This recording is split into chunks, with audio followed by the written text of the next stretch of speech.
Number 19, sorry, Rosemary Frei. Dr. Hill, you'll be next. Rosemary, you'll have 3 minutes when you're ready. Yeah, I'm Rosemary Frei. I'm a retired medical journalist. I was got a master's in molecular biology from the Faculty of Medicine at the University of Calgary. I was a freelance medical journalist for 22 years. And I wanted to point out to you the dozens of people here who have come to speak about the clear and present dangers of vaccines. Anybody who's had a vaccine injury or had a vaccine-injured child, can you please raise your hand? Yet we all know, well, I know, we're going to be ignored. Nothing we say will make a difference. You're not going to ask us a single question. Just like last time we came, you didn't ask a single question to us. And you compared us, Councillor Cressy, you compared us basically to flat earthers. And you said vaccines are safe and effective, and other people on this committee made fun of us.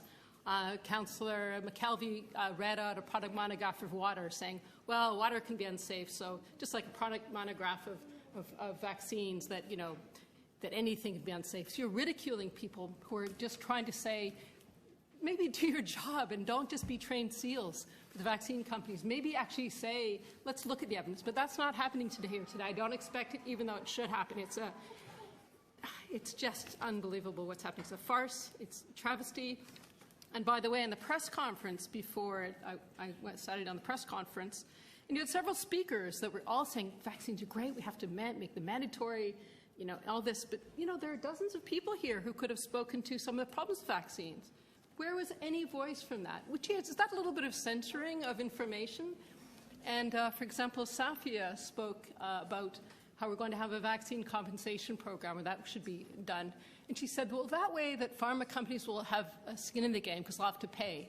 But as you heard in the presentation from the officer, from the medical people from the Department of Health, no, we as taxpayers pay. Pharma companies are off the hook.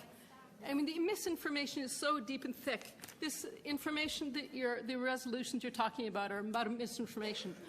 I'm now an activist and an investigative journalist. I've looked into vaccines. And indeed, I've discovered a ton of misinformation about vaccines. And almost all of that misinformation comes from public health officials, politicians, and the government, with a hidden hand of big pharma behind it to whitewash vaccines. Just look at the lobbyist registries, the Ontario province or other places. They're pressing hard because we as taxpayers pay for those vaccines also. So it's just in the formularies. So it's great, huge money maker, and the media is censored. We just read last week this book, Stonewalled, by a former investigative journalist at CBS News. When she did a piece a few years ago about autism and vaccines, the pushback was immediate. She got first a Merck-backed group that promotes childhood vaccines was protesting, then hard guns from pharmaceutical companies just flooded CBS, etc. So this is what we see now. That's narrow the debate. Now media will not speak out about vaccines. Rosemary, you're just after 3 minutes. I'd ask if you could wrap up in a sentence, please. So your proposed ban, who benefits? It's big pharma, not the people. And you're just trained seals, and it's sad. That's sad to see. That's why people don't respect public health or politicians. Thank you very much. You want to cause anti-vaxxers, and what you're doing is opposite of protecting public health, and you know it. Thank you. Thank you. Are there any questions for the deputant? Okay. Seeing none, our next speaker